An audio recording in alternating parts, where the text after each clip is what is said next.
Hello everyone, कैसे हैं आप सब लोग। तो आज के लिए मैं उत्तराखंड से संबंधित कुछ टॉपिक्स और मुख्य नोट्स लेकर आया हूँ जो आपके लिए एग्ज़ाम में काफ़ी हेल्पफुल होंगे। तो मुझे उम्मीद है कि आप वीडियो को लास्ट तक ज़रूर देखेंगे। तो चलिए शुरू करते हैं। तो कुछ जी के हमारे पास ट्रिकी भी है, ठीक है। तो पहला जैसे इसमें दिया हुआ है कि विक्टोरिया क्रॉस प्राप्त करता है। तो उत्तराखंड में अभी तक 2 लोगों को ही विक्टोरिया क्रॉस मिला है पुरस्कार। तो इसकी जो शॉर्टकट ट्रिक है वो है विक्टोरिया डीजी। Victoria DG. तो डीजी ये दो नाम है, दरबान सिंह नेगी और गब्बर सिंह नेगी।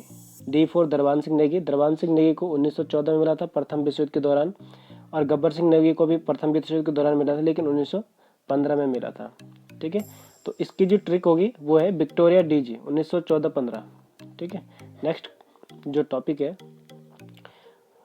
ये करंट का क्वेश्चन भी है कि उत्तराखंड की ग्रीष्मकालीन राजधानी कब घोषित की गई थी गैरसैंण को, या उत्तराखंड की भावी राजधानी को गैरसैंण कब घोषित किया गया, या गैरसैंण किस जनपद में। तो गैरसैंण चमोली जनपद में है, ठीक है। इसे उत्तराखंड की ग्रीष्मकालीन राजधानी कब घोषित की गई थी, तो ये जो है 20 जून 2020 को इसे घोषित किया गया था, ठीक है। नेक्स्ट जो टॉपिक है वो है राज्य की सबसे ऊंची चोटियाँ। तो इसका जो फॉर्मूला है वो ये है, नंदा का नाम बद्री चौक किया, ठीक है। नंदा का नाम बद्री चौक किया। तो इसको देखते हैं। तो नंदा, ये जो नंदा है ये है नंदा देवी से संबंधित, ठीक है। का हो गया कामिट, और नाम में ना और माँ, ना हो गया नंदा देवी पूर्वी, और माँ से माणा। बद्री यानी बद्रीनाथ, और चौक का हो गया चौखम्बा। तो नंदा देवी की जो ऊंचाई है वो है 7,800 मीटर में हुआ है, ठीक है। ये सारी ऊंचाई मीटर में दी जाती है। तो नंदा देवी की ऊंचाई है 7,817 मीटर पश्चिमी की। कामेट की कितनी है 7,756, और नंदा देवी पूर्वी 7,434, और माणा की है 7,272, 72 आप याद कर सकते हो। बद्रीनाथ की है 7,140, और चौखम्बा की है 7,138। तो ये क्रमवार है, यानी ऊंचाई के आधार पर, ठीक है। तो ऊंचाई के आधार पर ये सीरियल वाइज है, यानी डिसेंडिंग में। तो इसका जो फॉर्मूला है वो है नंदा का नाम बद्री चौक किया गया, ठीक है। तो ये क्रमवार है, जैसे नंदा यानी नंदा देवी, का मतलब कामेट, एंड ना हो गया आपका नंदा देवी पूर्वी, माँ से माणा, बद्री से बद्रीनाथ, चौखम्बा से, ठीक है, चौक से चौखम्बा हो जाएगा। तो ये इसकी ट्रिक है क्रमवार देखने की, ठीक है। यानी 7, 1, 2, 3, 4, 5, 6 ये जितने भी है ये क्रमशः, ठीक है, बड़ी चोटियाँ हैं उत्तराखंड की। नेक्स्ट जो टॉपिक है ये है, ये भी काफ़ी महत्वपूर्ण है, देहरादून में आरबीआई की शाखा कब स्थापित की गई थी। तो इसका जो राइट आंसर है वो है 30 जून 2006 को। अगला है, थोड़ा समाचार पत्रों की ओर बात करते हैं। तो भारत का पहला समाचार पत्र कौन है, ये है बंगाल गजट, या द बंगाल गजट इसे बोल सकते हैं, ठीक है। ये आया था 1780 में प्रकाशित हुआ था, ठीक है। इसका जो संपादक था वो था जेम्स हिक्की, 1780 में। दूसरा जो है वह भारत में हिंदी में प्रकाशित होने वाला पहला समाचार पत्र। तो भारत में जो पहला समाचार पत्र प्रकाशित हुआ था वो था उदंड मार्तन। तो उदंड मार्तन, इसके संपादक कौन थे, इसके जो पहले संपादक थे वो थे जुगल किशोर जी, ठीक है। ये ग्रुप से में भी पूछा गया था, उत्तर भारत का पहला प्रकाशित होने वाला हिंदी में प्रकाशित होने वाला समाचार पत्र कौन सा है, उदंड मार्तन। तो इसके प्रकाशक कौन है, संपादक थे पंडित जुगल किशोर जी, ठीक है। नेक्स्ट टॉपिक है राज्य का पहला समाचार पत्र। तो उत्तराखंड का पहला जो समाचार पत्र था वो था द हिल्स। इसका प्रकाशन हुआ था 1842 में। और ये द हिल्स कहाँ से प्रकाशित होता था, तो ये मसूरी से प्रकाशित होता था, ठीक है। इसके जो संपादक थे वो अंग्रेज थे, जॉन मैककिनन थे, 1842 में, ठीक है। उत्तराखंड का या राज्य का पहला समाचार पत्र द हिल्स, ठीक है। नेक्स्ट है राज्य का पहला हिंदी समाचार पत्र। अब देखो यहाँ पे राज्य का पहला समाचार पत्र द हिल्स और राज्य का पहला हिंदी समाचार पत्र, तो ये है गढ़वाल समाचार। ये 1902 में प्रकाशित हुआ लैंसडाउन से। ठीक है। इसके जो पहले संपादक थे वो थे गिरिजादत्त नैथानी। नेक्स्ट है कुमाऊनी भाषा का प्रथम अखबार। तो कुमाऊनी भाषा में जो पहला अखबार निकला था ये था अल्मोड़ा अखबार। तो अल्मोड़ा अखबार किसने निकाला? तो 1870 में डिबेटिंग क्लब की स्थापना हुई थी। ठीक है, 1870 में डिबेटिंग क्लब की स्थापना हुई थी और इसी क्लब ने 1871 में अल्मोड़ा अखबार का संपादन किया। इसके जो पहले संपादक थे वो थे बद्रीदत्त पांडे। ठीक है। अल्मोड़ा अखबार का जो अंक था वो अंक 10 था। ठीक है, रजिस्ट्रेशन नंबर अंक 10। और इसके संपादक कौन थे? बद्रीदत्त पांडे। लेकिन ये अखबार बंद हो गया था। तो इसके बाद 1918 में, ठीक है, सितंबर 1918, 15 सितंबर 1918 1918 में शक्ति का प्रकाशन किया था बद्रीदत्त पांडे जी ने। ठीक है, इसके बदले। नेक्स्ट जो है वो है गढ़वाली भाषा का प्रथम अखबार कौन है? तो गढ़वाली भाषा का पहला अखबार है गढ़वाली। और हिंदी का कौन सा है? देखो दोनों मिलते जुलते हैं। तो यहाँ पे समझने वाली बात है गढ़वाल समाचार और गढ़वाली मासिक पत्रिका। ठीक है, तो गढ़वाल समाचार हिंदी का पहला समाचार पत्र है राज्य का, उत्तराखंड का हिंदी का पहला समाचार पत्र है। ठीक है, गढ़वाल समाचार। और राज्य का गढ़वाली भाषा में जो प्रकाशन हुआ था वो था गढ़वाली। इसे ये मासिक पत्रिका थी। इसका प्रकाशन 1905 में होता, 1905 में होता। ठीक है, और ये प्रकाशन किसने किया था? तो 1902 में गढ़वाल यूनियन गठित की गई थी, उसी के द्वारा 1905 में इसका प्रकाशन हुआ था। ठीक है, अगला जो टॉपिक है वो है राज्य का प्रथम दैनिक पत्र। तो राज्य का जो प्रथम दैनिक पत्र है वो है पर्वतीय। अब यहाँ पे मैंने आपको 4-5 बता दिए, एक बार इनको फिर से देख लेते हैं। राज्य का पहला समाचार पत्र है द हिल्स। ठीक है, दूसरा राज्य का पहला हिंदी समाचार पत्र कौन सा है? तो ये है गढ़वाल समाचार। तीसरा कुमाऊं का पहला समाचार पत्र, तो ये कौन सा है? अल्मोड़ा अखबार। ठीक है, चौथा है अल्मोड़ा अखबार जब बंद हुआ तो उसके बाद कौन सा समाचार पत्र निकला? तो वो है शक्ति 1918 में। ठीक है, और उसके बाद है गढ़वाली भाषा का पहला समाचार पत्र, तो ये है गढ़वाली। ठीक है, देहरादून से प्रकाशित हुआ था। और प्रथम दैनिक पत्र कौन सा था? पर्वतीय। अगला जो टॉपिक है ये है टिपिन टॉप। टिपिन टॉप कहाँ स्थित है? तो ये लैंसडाउन में है। ठीक है, लैंसडाउन में टिपिन टॉप है। ये नैनीताल में नहीं है, लैंसडाउन में है। अगला है कालेश्वर महादेव का मंदिर कहाँ है? तो कालेश्वर महादेव मंदिर ये इसी लैंसडाउन में ही है। ठीक है, नेक्स्ट है राजराजेश्वरी देवी का मंदिर। ये देवलगढ़ पौड़ी में स्थित है, राजराजेश्वरी देवी का मंदिर। और पौड़ी में कोट महादेव का मंदिर स्थित है। कोट महादेव महर्षि वाल्मीकि तपस्थली भी मानी जाती है। अब इसमें कुछ सम्मिलित करने के लिए है, इनको सम्मिलित करते हैं। सम्मिलित तो कर रखा है ये। तो इसमें है हर्बल गार्डन कहाँ है? ये है मुनि की रेती में। IT अकेडमी या अकादमी नरेंद्र नगर में है। BT पार्क पंतनगर में। और software technology park ST park Dehradun में है। IT पार्क भी देहरादून में है। हर्मिटेज भवन ये है नैनीताल में। अगला जो है कि 1 केजी में कितनी मुट्ठी होती है? तो इसका जो सही आंसर है वो है 16 मुट्ठी। 16 मुट्ठी की एक नाली होती है। ठीक है,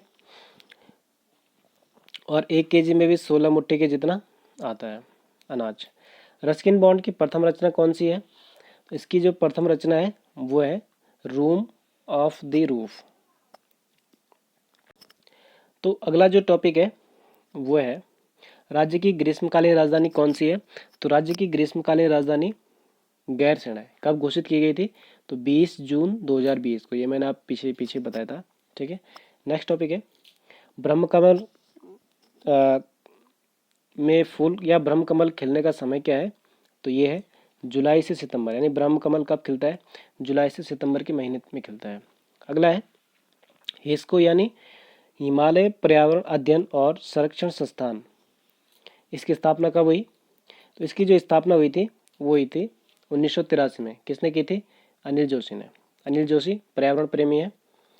नेक्स्ट टॉपिक है हिमालयन इंस्टीट्यूट हॉस्पिटल ट्रस्ट। इसकी स्थापना स्वामी राम ने की थी। अवैध डालियों का दगड़िया यानी पेड़ों के साथी अभियान किसने चलाया था? तो ये चलाया था चंडी प्रसाद भट्ट ने, वनों के संरक्षण के लिए। ठीक है। नेक्स्ट जो टॉपिक है वो है श्री भुवनेश्वरी महिला आश्रम। तो भुवनेश्वरी महिला आश्रम कहाँ है?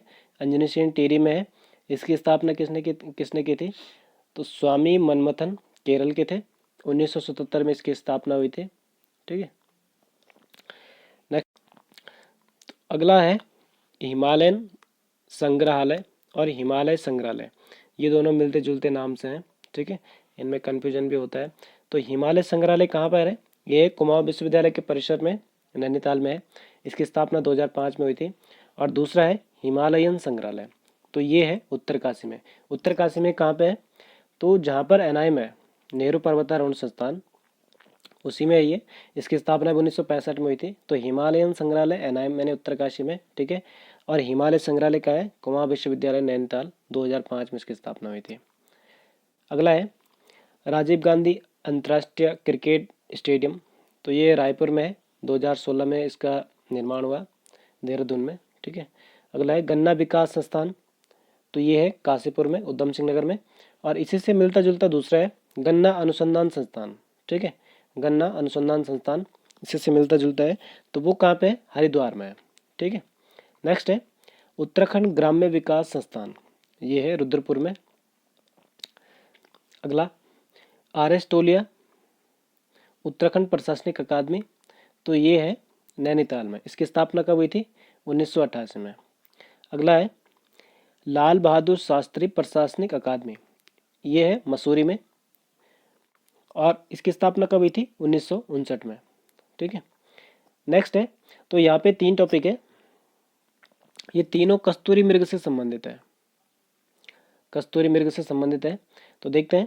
पहला है इसमें 1977 में मेहरुड़ी मृग अनुसंधान केंद्र की स्थापना हुई थी। मेहरुड़ी मृग अनुसंधान केंद्र की स्थापना कहाँ हुई थी? बागेश्वर में। वर्तमान में मेहरुड़ी बागेश्वर में है। ठीक है। 1977 में इसकी स्थापना हुई थी। अगला है अस्कोट अभ्यारण्य।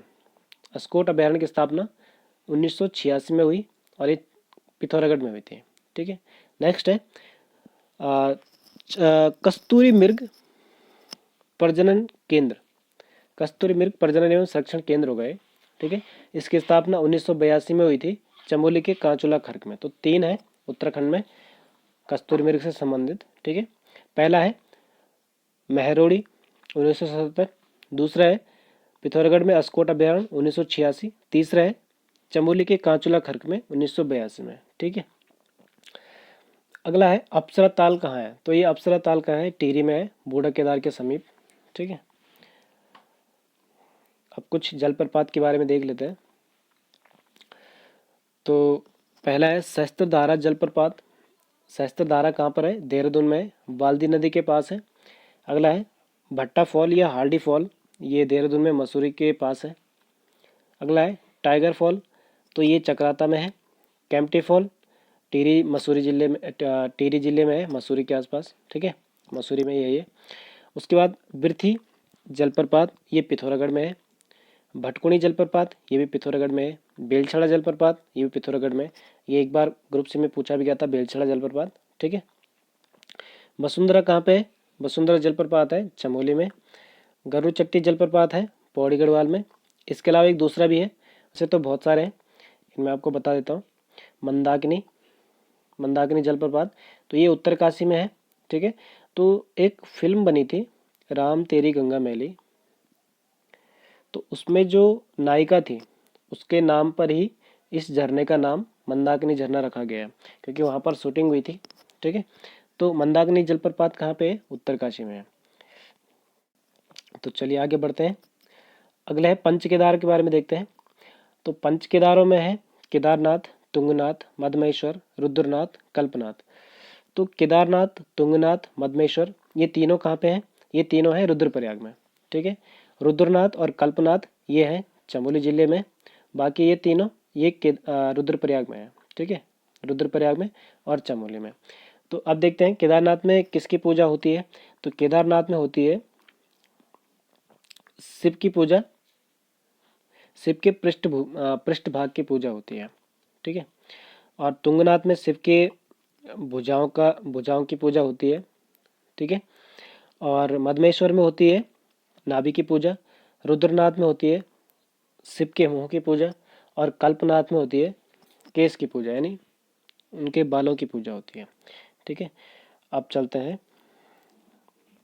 पंचबद्री की ओर। तो पंचबद्री में बद्रीनाथ, आदि बद्री, भविष्य बद्री, वृद्ध बद्री और योग ध्यान बद्री। तो बद्रीनाथ के जितने भी बद्री हैं, इनमें सबसे मेन बद्रीनाथ ही है। तो जितने भी पांचों बद्री है ये सारे चमोली जनपद में ही आता है, ठीक है। तो आदि बद्री इसमें कर्णप्रयाग में है, भविष्य बद्री जोशीमठ में है, वृद्ध बद्री भी जोशीमठ में है, और योग ध्यान बद्री भी जोशीमठ में है।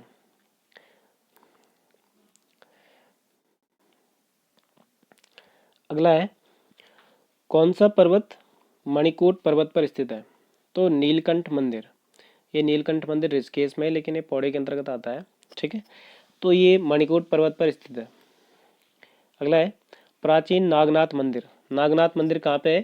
तो ये चंपावत जनपद में है नागनाथ मंदिर, ठीक है। नेक्स्ट है, कौन सा मंदिर 12 ज्योतिर्लिंगों में सम्मिलित है? तो कौन सा मंदिर है उत्तराखंड का एकमात्र मंदिर है? वो है केदारनाथ। केदारनाथ को 12 ज्योतिर्लिंगों में सम्मिलित किया गया है, ठीक है। पंचप्रयाग। अब पंचप्रयाग के बारे में जानते हैं। तो पंचप्रयाग में जो नदियों का संगम होता है, तो पंचप्रयाग उत्तराखंड के सिर्फ 3 जनपदों में है, ठीक है। चमोली, रुद्रप्रयाग और टिहरी में। तो ज़्यादातर जो प्रयाग है वो चमोली में ही है। और हमारे पास वैसे मुख्य तो 5 प्रयाग हैं, बाकी अन्य भी हैं। तो पहले इनको देखते हैं। पहला है कर्णप्रयाग। वैसे सबसे पहले आता है विष्णुप्रयाग। अगर क्रम वाइज देखें, सबसे पहले आता है विष्णुप्रयाग। तो विष्णुप्रयाग में अलकनंदा और विष्णुगंगा का संगम होता है। उसके बाद आता है नंदप्रयाग दूसरे नंबर पे। नंदप्रयाग में अलकनंदा और नंदाकिनी का संगम होता है। तीसरे नंबर पे आता है कर्णप्रयाग। अलकनंदा और पिंडर नदी का संगम होता है, ठीक है। चौथे पे आता है रुद्रप्रयाग। तो रुद्रप्रयाग में होता है अलकनंदा और मंदाकिनी का संगम। और लास्ट में आता है देवप्रयाग। तो देवप्रयाग टिहरी में है, अलकनंदा भागीरथी का संगम यहाँ पे होता है। तो कर्णप्रयाग, विष्णुप्रयाग, नंदप्रयाग, ये तीनों प्रयाग चमोली में है, ठीक है। देवप्रयाग टिहरी में है, और रुद्रप्रयाग जनपद में है। इसका एक फॉर्मूला भी है, मैं अधिकारी बनकर देवप्रयाग जाऊंगा। मैं अधिकारी बनकर देवप्रयाग जाऊंगा। ये है पंच प्रयागों की सूची याद करने की ट्रिक है।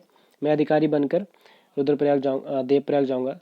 तो बनकर में BNKR, बी का मतलब विष्णुप्रयाग, एन का मतलब नंदप्रयाग, के कर्णप्रयाग, R4 रुद्रप्रयाग हो गया, और देवप्रयाग आ गया, ठीक है।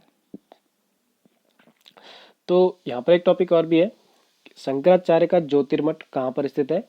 तो ज्योतिर्मठ कहाँ पर है? यह है जोशीमठ में, ठीक है। जोशीमठ का ज्योतिर्मठ को ही बाद में तत्सम तद्भव जो होता ही है, ठीक है। उच्चारण के बाद इसमें जोशीमठ किसको रखा गया है। ज्योतिर्मठ संस्कृत भाषा का शब्द है, ठीक है। और यहाँ पर कौन सा मठ है? शंकराचार्य ने पूर्णागिरि देवी पीठ की स्थापना की थी। एक पूर्णागिरि चंपावत में भी है। तो पूर्णागिरि देवी पीठ है जोशीमठ में, और पूर्णागिरि शक्तिपीठ का है तो वो है चंपावत में, ठीक है। नेक्स्ट है कालीमठ। कुछ मठ है, कालीमठ है रुद्रप्रयाग में, शंकर मठ पौड़ी में, और ज्योतिर्मठ मैंने आपको बता दिया ये चमोली जोशीमठ में है, ठीक है। वशिष्ठ गुफा टिहरी, राम गुफा चमोली में है, और श्रृंगी गुफा ये है उत्तरकाशी में। अगला प्रश्न है, मनसा देवी का मंदिर किस पर्वत पर है? तो मनसा देवी का मंदिर कहाँ है? हरिद्वार में है। तो ये कौन से पर्वत पर है? ये है विल्लो पर्वत पर, ठीक है। हरिद्वार की अधिष्ठात्री देवी कौन सी है? तो माया देवी है। और कटारमल का जो मंदिर है उसकी वास्तुशैली क्या है, ये मैंने आपको पिछली वीडियो में भी बताया था। तो उसकी जो वास्तुशैली है वो है उत्तराखंड शैली, ठीक है। कटारमल का जो कटारमल सूर्य मंदिर की जो वास्तुशैली है वो उत्तराखंड शैली में है। अगला है, गंगोत्री और यमुनोत्री का प्रवेश द्वार किसे कहा जाता है? तो ये मसूरी को कहा जाता है। तो अगला टॉपिक है वह है गोविंद बल्लभ पंत के बारे में। तो गोविंद बल्लभ पंत की जन्मभूमि कहाँ पर है? तो गोविंद बल्लभ पंत का जो जन्म हुआ था वो हुआ था 10 सितंबर 1887 को। 10 सितंबर 1887 को इनका जन्म हुआ था। तो इनका जन्म कहाँ हुआ था? खूंट ग्राम, जनपद अल्मोड़ा में। ठीक है, तो ये शीतला खेत के निकट है।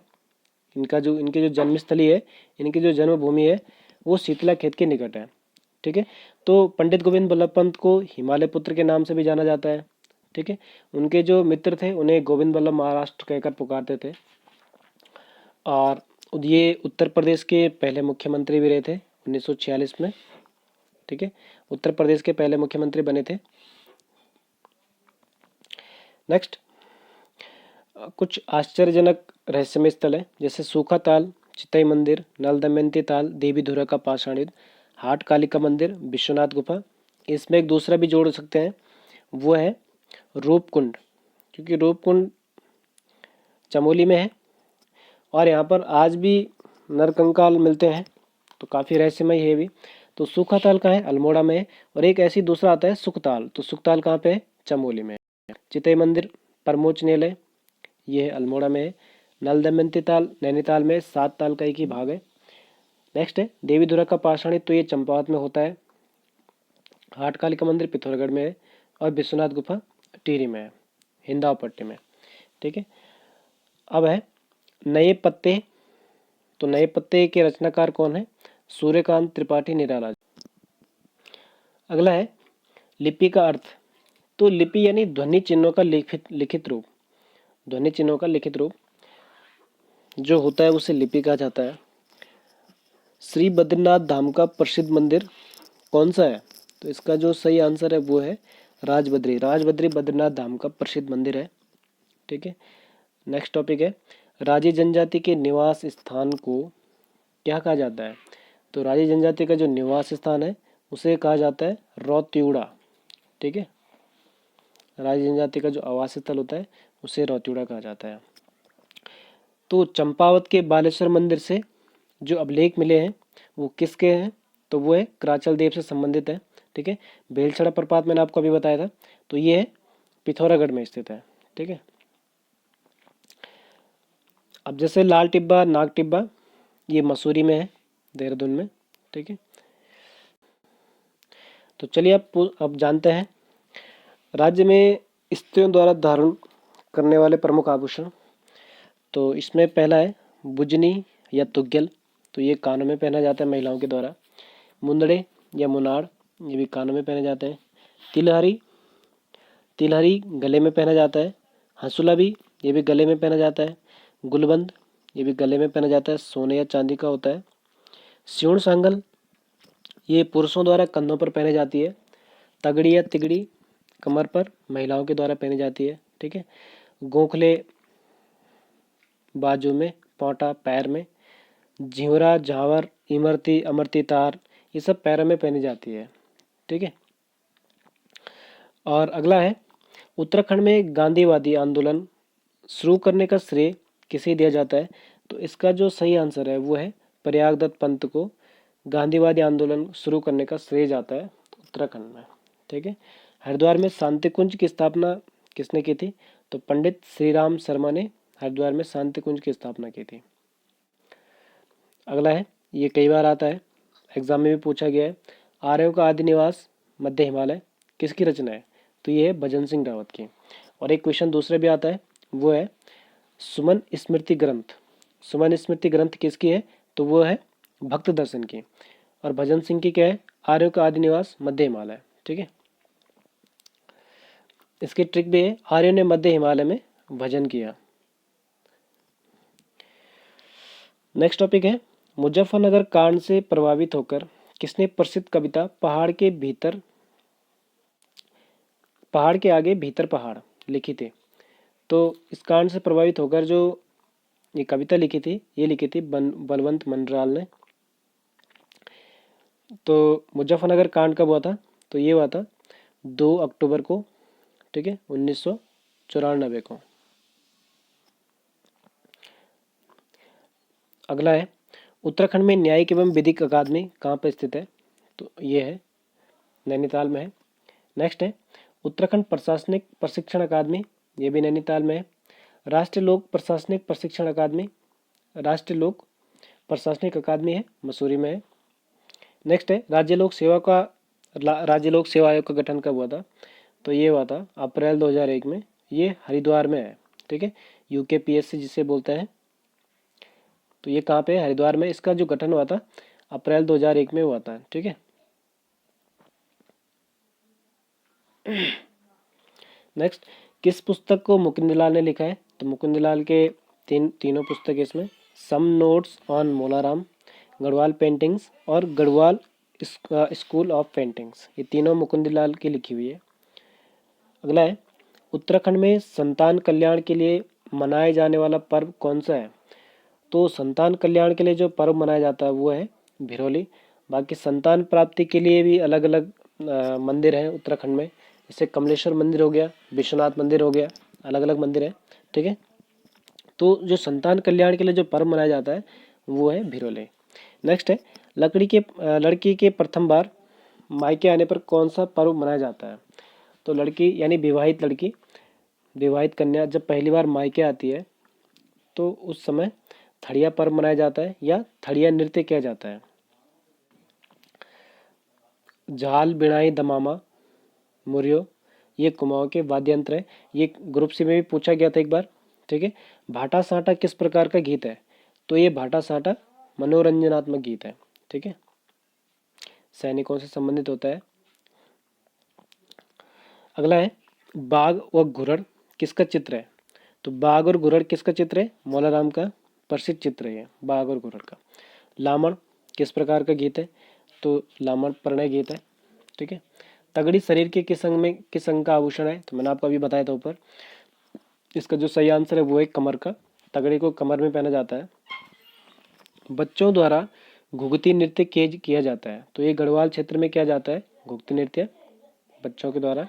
ठीक है, अगला है प्रत्येक वर्ष 1 माह का श्रावणी मेला कहाँ लगता है? तो श्रावणी मेला लगता है ये लगता है अल्मोड़ा में। तो अगला टॉपिक है दोस्तों, अल्मोड़ा 1917 में अल्मोड़ा में आयोजित प्रथम कुमाऊं परिषद का प्रथम अधिवेशन की अध्यक्षता किसने की थी? तो कुमाऊं में जो अधिवेशन हुए थे, कुमाऊं परिषद जो संगठन था, जो संस्था थी, उसके 4-5 अधिवेशन हुए, 5 अधिवेशन हुए थे। ठीक है, तो इसका जो पहला अधिवेशन हुआ था ये हुआ था 1917 में। कुमाऊं का पहला अधिवेशन 1917 में हुआ। ठीक है, दूसरा हुआ था 18 में, तीसरा 19 में, चौथा हुआ था 20 में, उसके बाद 23 में, पांचवा अधिवेशन हुआ था। ठीक है, तो जो पहला अधिवेशन हुआ था कुमाऊं परिषद का जो पहला अधिवेशन हुआ था, उसकी जो अध्यक्षता की थी वो की थी जयदत्त जोशी ने। जो दूसरा अधिवेशन हुआ था उसकी अध्यक्षता की थी राय बहादुर, आप नोट कर सकते हो, राय बहादुर तारादत्त गहलोत द्वारा की गई थी। ठीक है, तीसरा अधिवेशन 1918 में हुआ था, 19 में हुआ था, 1919 में तीसरा अधिवेशन हुआ था। इसकी जो अध्यक्षता की थी वो की थी बद्रीदत्त जोशी ने।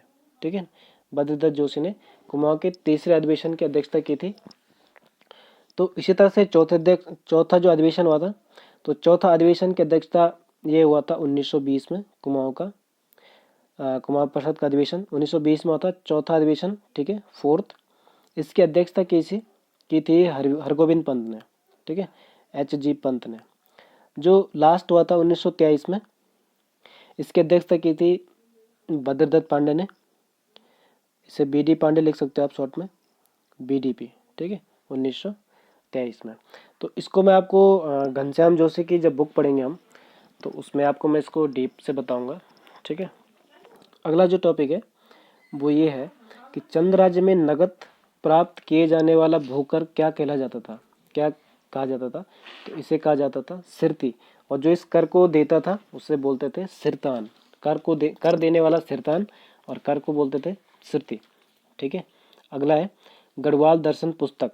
तो गढ़वाल दर्शन किसकी लिखी हुई है? तो डॉक्टर शिवानंद नौटियाल की। अलविदा कुमाऊं पुस्तक के लेखक कौन है? ये जो पुस्तकें हैं काफ़ी इंपॉर्टेंट है एग्जाम के लिए। तो प्रोफेसर एल वर्मा अलविदा कुमाऊं के लेखक हैं। ठीक है। उत्तराखंड उच्च न्यायालय की स्थापना कब हुई थी? तो ये हुई थी 9 नवंबर 2000 को ही हुई थी। ठीक है। उच्च न्यायालय कहाँ है? नैनीताल में।